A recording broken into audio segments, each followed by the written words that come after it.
I'm Nicole Vazquez from Worthwhile Training, and along with SHP, I'm going to be talking to you over the next few videos about loan working and some of the potential risks for your loan workers. That is the million-dollar question. My golden rule is, if it doesn't fit on two sides of an A4 piece of paper, it shouldn't be in your policy.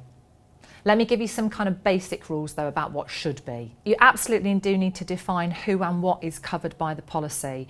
So we talked in the first video about the definition of loan working. As an organisation, ensure that you put a clear definition of what you mean by loan working into your policy. You need to communicate your value and your ethos. So how are you going to look after your loan workers? Who is responsible? What are their roles and what actions do they need to take? And don't forget, it's not just about saying what loan workers need to do, it's also about recognising what managers have to do. So when you look at the actions that will be taken, clearly identify the assessments that need to be done and the control measures that need to go in place. And you might also want to put something in there about, after reading this policy, where this person can go to for more help. One of the things that we recommend is using a modular approach to put your policies and your procedures together. So start off with that umbrella policy and then have procedures that are task specific sat underneath it.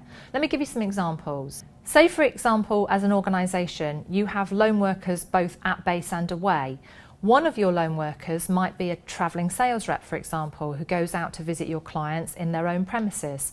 So they would definitely want to know about the loan worker policy. They might also want to know about your procedures for travelling and for meeting clients. And then you would underpin all of that with guidance, for example, for them, how you travel by car safely and how you work in other people's premises. On the other hand, for those loan workers who stay at a fixed base, they're not interested in the policies or the procedures about travelling or meeting clients away from base.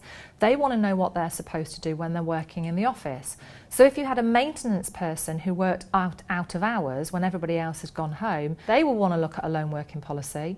They will also want to look at the procedures for working in the office. And then you might give them guidance for out of hours working and using equipment.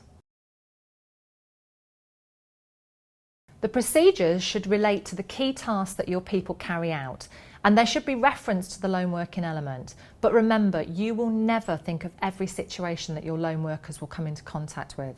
So it's really important that you let the loan workers make decisions for themselves and tell them that's okay in a procedure. Allow them to make judgments. Your procedures really need to say, look, here are the powers and the responsibilities you've got as a loan worker, and here are the limits to the powers and the responsibilities that you have. The key message should be about helping and supporting them. Once this is done, just underscore the whole thing with guidance. That's exactly what it says on the tin. You don't have to follow this, but it's there. It might be helpful for you. So to make the loan working procedures effective for both the loan workers and for the business, get them to help you write them. If they write them, they've got ownership of them, they're more engaged, they're more likely to follow them. And it just really helps to make them sit in the real world rather than somebody else writing them who really hasn't got a clue. I think there are 6 simple steps for getting procedures right. The first one is about ownership. I've already talked about that. Relevant to the job role that people do. So again, if you make them task specific, it means that people have got less to read. Accessible. If you've got loan workers going out and about, then they might not have access to paperwork. Think about how maybe you can produce it in a way that they can access through their tablets or through their laptops. But think about how you make it accessible in terms of the language that you use as well.